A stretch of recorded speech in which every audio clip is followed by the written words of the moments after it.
Bueno, tenemos 428, acaba de dar Brasil el nuevo reporte, el último, el de esta hora. Brasil reporta 428 contagiados y hasta el momento Argentina tenía con 2 víctimas fatales la mayor cantidad de América Latina. Ahora la tiene Brasil, que está confirmando a esta hora 4 muertos por coronavirus y es el más alto de América Latina por ahora. Hoy que es miércoles, hoy cerramos miércoles, ¿no? Sí. Europa, el cierre de hoy. Primero, Italia. 4.207 casos nuevos. Increíble. Alemania se pone en segundo lugar. Baja España. Primero Italia. Alemania tiene 2.960 nuevos, el reporte del miércoles. Amiguita. Pegadito, pero en tercer lugar, España, 2.943. Altísimo Estados Unidos. Hoy Trump tomó determinaciones de hospitales barcos, entre otras cosas, 2.814. Quinto, un país que sacó 100.000 efectivos a la calle. Es Francia, 1.404, con multas altísimas porque tienen cuarentena absoluta. Ahora lo vamos a... Enrique trajo un documento Fabián, que se usa... Pero para que podemos subrayar esto. Brasil, 4 muertos. 428 casos positivos. El presidente Bolsonaro sigue nunca se tomó en serio esto. Nunca se tomó en serio planes de festejos de cumpleaños. Así le va. Relevancia. Chile me parece, Chile están preocupadísimos porque más que nos duplica a nosotros, subamos en esta tabla, aparece Chile, después de Brasil viene Chile. Bueno, el presidente está en 200, creo que 30 Chile. El estado de catástrofe, pero recordemos que Chile viene de 5 meses de protestas sociales. Acá está Chile. Y un terremoto, ¿no? Acá está Chile, ¿ves? Brasil 428, Chile 238. Es el segundo país de la región. Y además todo de repente fue en Chile, los confirmados. Y sumó Uruguay, último minuto porque va llegando el cierre de los ministerios. Uruguay hoy suma 24 casos. Mucho. Nuevos. Total 79. Y en Uruguay dan por hecho lo que ayer comentamos largo y tendido, la señora esta, no sé. Carmela. Carmela. ¿Cómo es? Ontú. La señora Contú. Ontú. 20 casos que tienen que ver con contaminación directa, lo que fue el casamiento de esa noche. Carmela Ontú. Bueno, arrancamos. Saludos de toda la familia. Ya vamos a ir con los Skype, vamos a arrancar con Chaco. Carlos, ¿cómo estás? Buenas noches. Cuadro de situación, Carlos. Ya estuviste acá con nosotros hace una semana, menos. ¿Dónde estamos hoy? Estamos en una enfermedad que es muy grave y muy seria para encontrar un antecedente de una enfermedad que se contagie tanto, que se disemine tanto, que tenga tanto capacidad de daño del pulmón. Hay que ir al año 1918, la famosa pandemia de gripe. Eso es lo que dicen los epidemiólogos expertos internacionales.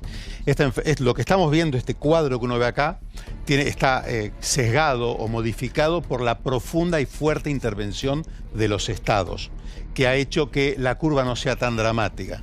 Para que nos demos una idea, si Estados Unidos no hiciese nada, todos los modelos dicen que ellos van a tener tendrían 2 millones de fallecimientos.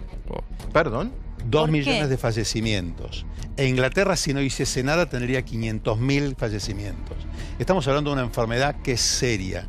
Lo dije varias veces y aparte no es que lo diga yo, digamos, no soy quien para decirlo, lo dice la evidencia internacional. Carlos, acabas de dar 2 cifras muy importantes. Son la realidad. Acaban de ser publicadas por el Imperial College y eso es lo que está manejando. ¿Eso representa, doctor, qué índice de mortalidad? La mortalidad, 2 millones, si no hiciera nada. El mejor, estamos hablando si no se hiciera nada, porque lo que quiero reforzar es que tenemos que hacer todo lo que el gobierno está diciendo que hay que hacer. Claro. El mejor cálculo de mortalidad salió publicado anteayer, también del Imperial College, un epidemiólogo muy importante. Es 1%, pero global, no de lo que vos ves ahí. Claro, porque ahí Fabián hace todos los días la ecuación. Nosotros vemos, está demostrado que vemos 20% de la realidad. Ajá. 20. Uno ve El 20. A ver, poné de vuelta. 20% de la realidad. Porque poné de vuelta. dice el 1. No es lo que digo yo, por el amor de Dios, no soy quien para decir eso, son cálculos complejísimos que involucran a mucha gente muy experta. El dato más cierto que se conoce hoy y con el cual los expertos están empezando a manejar es del 1%. Pero uno está viendo Espera, Carlos, porque es un cálculo matemático, pero se entiende y el público lo va a entender. Y lo hace, y lo entiende. Voy a dar un ejemplo para que se entienda mejor. A ver, el punto me parece que Carlos va acá. Uno ve el cantidad de casos confirmados con cantidad de víctimas fatales y esto da 2,4. Ahí va. Normal, 2,4%. Normalmente, Carlos, una epidemia es 1 por 1000. Esto podría llegar a ser 1%. De lo cual, la deducción que me dicen ustedes es que esto está subconsiderado, porque hay mucha más gente que tiene coronavirus en el mundo. Mira, yo he visto varias veces que algunos comparan esto y se hablan de la gripe, no saben de lo que están hablando. Esto no tiene nada que ver con la gripe, no es lo que dice Carlos Regazzoni, es lo que dice la mejor evidencia mundial. Esto es mucho más grave que la gripe. Esto es 10 veces más grave que la gripe. Pero con lo que pregunta Débora, con porcentaje de mortandad. La mortalidad es del 1%. Es global, doctor. Es global. Sí. En la gripe es mucho menos del 0,1% cuando vos la tomás globalmente. Entonces, la estimación es la que te digo. Esto es tan... para que te des una idea, es como 5 o 10 apendicitis agudas, como 5 o 10 cirugías de vesícula. Esa es la realidad. Esa realidad nosotros la vemos acá modificada. ¿Por qué? Porque los estados están haciendo... Espera, Carlos, vos decís que... A ver, repitamos esto. 1 por 1000 es lo que habitualmente tiene una epidemia. 1 por 1000 de muerto. Promedio. 1 cada 1000. No, cuando es muy grave, ustedes dicen que es 1 cada 100. O sea, 1%. Es altísimo. Altísimo. Sí. Altísimo. Esto, Carlos, tiene 2.4 cada 100. No, ese cálculo que se hace se llama Case Fatality Rate, no es la mortalidad. Y coincido contigo, el Case Fatality Rate, es decir, cuando yo tengo un caso diagnosticado en la sala de la guardia y tengo que predecir un riesgo, es mucho más del 2,5 probablemente. Porque ese 2,5 es un... Acá vos tenés pacientes de 20 años que tienen neumonía. La fiebre española del 18, lo peor que pasó. La fiebre española del 18... ¿Qué mortandad tenía? No, no es el case fatality rate. La mortalidad global... Porcentual. Pensá lo siguiente. La cantidad de muertes cuando se cuentan los fallecidos va entre 20 millones y 50 millones. Eso te da idea del error que hay en la estimación. Las mejores estimaciones dicen que tuvo entre el 1 y el 1,5%. Muy bien. ¿Alguna vez? Acceso a la salud como hay. No, y además con una guerra mundial en el medio. Claro. Con una guerra mundial en el medio. Sin las cuarentenas, que es muy importante. Sin las cuarentenas. Ahora, Carlos, ¿2.4 nunca se vio en la historia? Es altísimo, se ha visto con el ébola, por ejemplo, fue más alta, con el SARS fue más alta, era ¿Pero casi cuántos 10, infectados había? 8.000.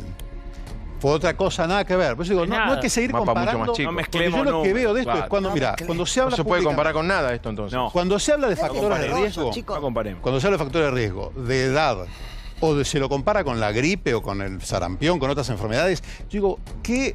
No tiene nada que ver con eso, es otra cosa. Primero porque esto es exceso de mortalidad, es decir, uno tiene un fallecimiento regular. Después porque esas enfermedades, el caso de la gripe, es muy benigna en los jóvenes. De hecho, no se los vacuna a los jóvenes, porque la gripe es muy benigna en los jóvenes. Esto no es tan benigno en los jóvenes. Eso te iba a preguntar. Segundo punto. ¿Siguen estando los estándares que decíamos hasta la semana pasada de que esto tiene una alta mortandad en más de 60 años o cambió esa idea? La mortandad ya del case fatality rate que uno va a observar depende de la cantidad de afectados. ¿Por qué? Porque cuanto más aumenta la cantidad de infectados, mayor aumenta la probabilidad de que el virus llegue a alguien que tiene intrínsecas vulnerabilidades, que son vulnerabilidades que uno no las sabe, como el caso de un señor de 30 años que tuvo el virus y está internado, o como chicos de 25 años que están internados en terapia intensiva en este momento con el virus. Y son sanos, pero tienen esa deficiencia intrínseca o esa susceptibilidad al virus. Esos casos aparecen cuando aumenta el número de casos. Y el segundo tema, que no es menor, es la capacidad del sistema sanitario. No hay ninguna duda que no es lo mismo enfermarse en Lombardía que enfermarse en Nigeria. Es decir, para pasarlo limpio, si yo tengo una persona que llega a un estado agudo de la enfermedad del coronavirus y no tengo los respiradores suficientes o no tengo la unidad de terapia intensiva, la probabilidad de mortalidad es más alta, no por la enfermedad en sí misma, sino por la incapacidad del sistema para curarlo. Yo siempre digo, con vos para definir la mortalidad hay 3 factores. El huésped, el que se enferma, el patógeno, el que agrede, en el caso del virus, y el contexto. Las 3 cosas son las que terminan de resumir la mortalidad. Pensemos lo siguiente, el virus de la gripe normalmente agrava una condición preexistente, como la insuficiencia cardíaca, la enfermedad pulmonar obstructiva crónica u otras enfermedades crónicas del pulmón. O descompensa a una persona de edad que hace a su vez una nueva neumonía, y eso es lo que lleva al final. No tiene tanto poder destructivo sobre el parénquima del pulmón como sí tiene el coronavirus. El coronavirus, que ya lo demostró en el SARS, por eso es tan complejo, genera un cuadro clínico que se llama síndrome de distrés respiratorio agudo. ¿En cualquier persona que lo contrae? Hay factores de riesgo en cualquiera puede ser, y hay factores de riesgo que aumentan la probabilidad. Pero el distrés respiratorio agudo del adulto, que me digan los terapistas, es una de las condiciones más complejas que existe para manejar. Tiene una altísima ¿Qué mortalidad. requiere? ¿Un respirador o intubar a la 22 días persona? promedio hay que hacer traqueostomía. Siempre hay que Perdón, intubar. aclaremos en este diálogo que cómo se llama esto. Síndrome de distrés respiratorio agudo. Distrés Guión respiratorio 2. agudo. El actual, digo. No, el actual sí, exactamente. Se llama así, ¿eh? El actual lo que tiene Síndrome de es distrés lo que respiratorio dicen los agudo. Coronavirus. Síndrome de distrés respiratorio agudo. Le decimos COVID-19 porque es COVID año 2019, que es el octavo hermano de la historia de los La historia de coronavirus. todos. Pero el nombre es SARS. Coronavirus es una Guión cosa 2. habitual de resfrío común, pero tampoco tiene sentido hacer esa comparación, porque no tiene nada que ver. Los virus son seres vivos enormemente adaptables, y más estos que son tan inestables. O sea, es un virus que en lugar de tener ADN, como tienen todas las células, tiene un ARN. El ARN ya de por sí es una molécula de ácido nucleico muy volátil. Y además están envueltos en una membrana que es igual a la membrana de estas células. Entonces ya de por sí son virus que están hechos Carlos, para que nadie lo quiero escuchar a Diego también. Carlos, mucha gente te está siguiendo el programa. Esto significa que hay preocupación, como todos, hay que preocuparse. de lo que está pasando. La idea no es alarmar, la idea no es ser primeros, la idea no es tirar la cifra más alta para yo lo dije. ¿Argentina? Argentina tiene graves inconvenientes, va a tener como toda América Latina. ¿Por qué? Porque tiene una enorme cantidad de población en la pobreza. Y eso es un factor de riesgo muy serio para que las enfermedades les vaya mal.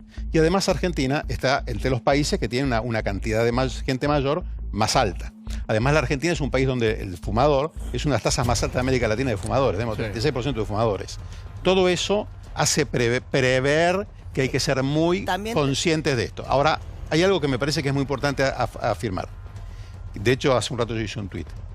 Nadie puede en su sano juicio salir a pedir la cuarentena como quien sale a pedir un aumento de salario. O sea, esto es una decisión muy difícil. Por eso yo dije al principio que me parece que lo que aportamos nosotros es que el gobierno maneje los tiempos como el gobierno, asesorado por las autoridades sanitarias, decida. Así es. Quiero reivindicar la figura de... Quiero también reivindicar la figura del ministro de Salud. Es una persona que tiene una enorme experiencia y además, Ginés, está muy bien asesorado. Bien. A ver, Ernestina, después Pablo. Doctor, estamos todos muy ansiosos por saber. Yo pregunto, ¿no? En una pandemia que se está desarrollando, de la cual dicen que en muchos casos hay países que todavía no terminaron de hacer. Nosotros todavía no recibimos a todos los infectados que pueden traer el virus de afuera. Todavía no se recibieron más de 25.000 argentinos. Están esperando ser repatriados. Yo pregunto, ¿cómo podemos saber, con todo respeto, el porcentaje real de contagio y muerte, relación contagio-muerte, para saber qué mortalidad tiene un virus si todavía no están diagnosticados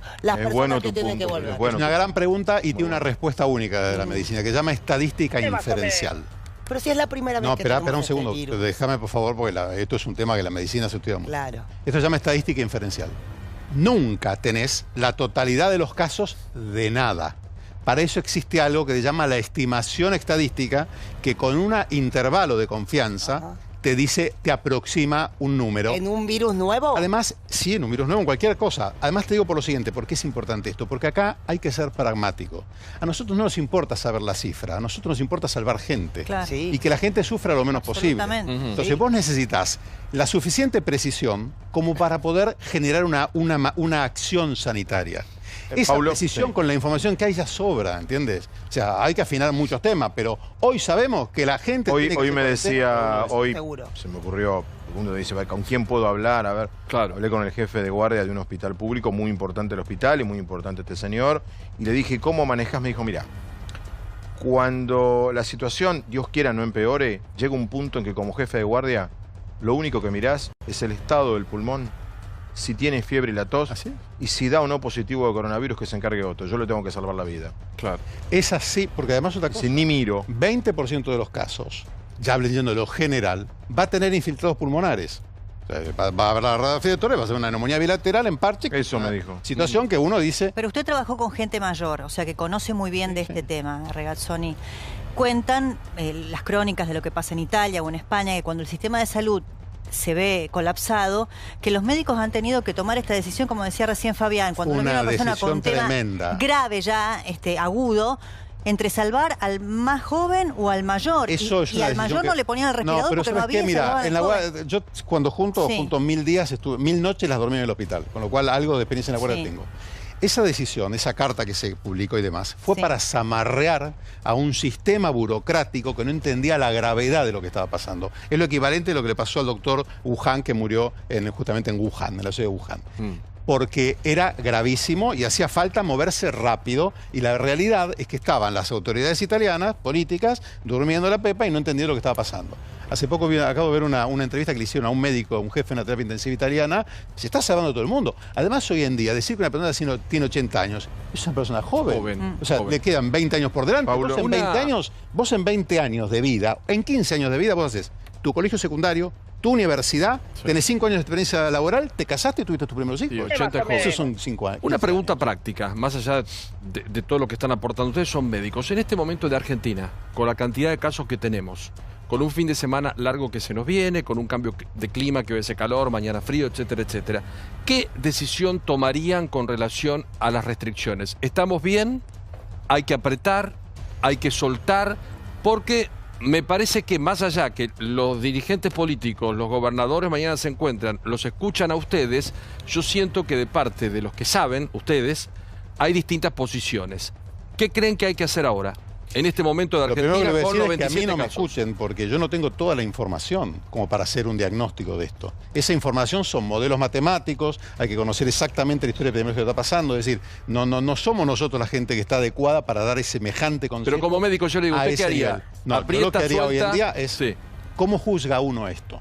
Uno necesita un modelo matemático que explique lo que está pasando en la realidad. Y hay que tener toda la información bien como fueron los casos. Esa información la tiene el gobierno seguro, porque es Ministerio imposible de que no Salud. la haga. No, la es imposible tiene, que no por la haga supuesto, la- tienen la- todo. la salud La tiene el antipoblación. Ministerio de Además, Salud. aclaremos esto, un Ministerio de Salud como el de los de las provincias, tienen un montón, uno ve al ministro, a los viceministros, al secretario, de donde sea, tienen un montón de profesionales trabajando y tienen expertos sanitaristas. Ahora, en eso Un también tiene una Estado cosa. con una calidad Hay que ser médica. centrales. Yo estoy bastante en desacuerdo con los John Wayne que se han lanzado solos a agarrar, corto acá, corto allá. Sí. No, eso es ilógico. Bien, ¿Puedo Diego, hacer una pero espera, aguantame un segundo porque tengo un Skype y Diego, ¿cómo estás? Bien. Yo me gustaría ver el cuadro para hacer una reflexión de los casos. Te digo, no lo ¿Están tenemos ahí? porque estamos con Chaco, pero dale, Bueno, pero te prometo lo muestro- ponerlo después. Te lo muestro acá. A la cámara. A ver, Si ¿podés? se ve la cámara ¿Llegás? acá, Ahí que es cuando viene el cuadro a la derecha abajo. Sí, Esto- ¿qué son las tres líneas? Esto es Corea. Vieron que nosotros hablamos de amesetar la curva. Sí. Eso Ajá. quiere decir que le tenemos que decir a la gente, a todas las personas, que para amesetar esa curva tenemos que hacer acciones. Y las acciones hoy en día son el aislamiento social. Fíjate lo que pasó en Corea. Esto acá hubo un pico y después se amesetó. ¿La celeste qué es? Esta es Corea, la celeste no importa, y la blanca, mirá lo que es hoy el mundo. Esto es lo que no tenemos ¿el que blanco llegar es el nosotros. mundo? Es el mundo, mirá lo que es esto. Yo pensé que Sobre ibas- todo a ibas a partir de decir Europa. Italia. No, esto es el mundo, pero mirá lo que es. Esto es de una gravedad terrible, porque están teniendo miles y miles de casos en un periodo muy chiquitito de tiempo. Entonces lo que nosotros tenemos que hacer es lo contrario a esto. Por eso es clave decirle a la gente que se quede en la casa. Ahora vamos a hablar de eso, ahora vamos a hablar. Porque más allá de las pequeñas noticias o grandes noticias sobre si tenés que viajar o no el fin de semana por vacaciones, que no son vacaciones, más allá de si vas sentado o parado en el tren, la idea general que te están diciendo las autoridades es que si podés evitar salir de tu casa, te Directamente. quedes en tu casa. Digo, en el fondo es eso. No le busquemos la letra chica, el pelo en la... Sí. La idea es, tratemos de no salir.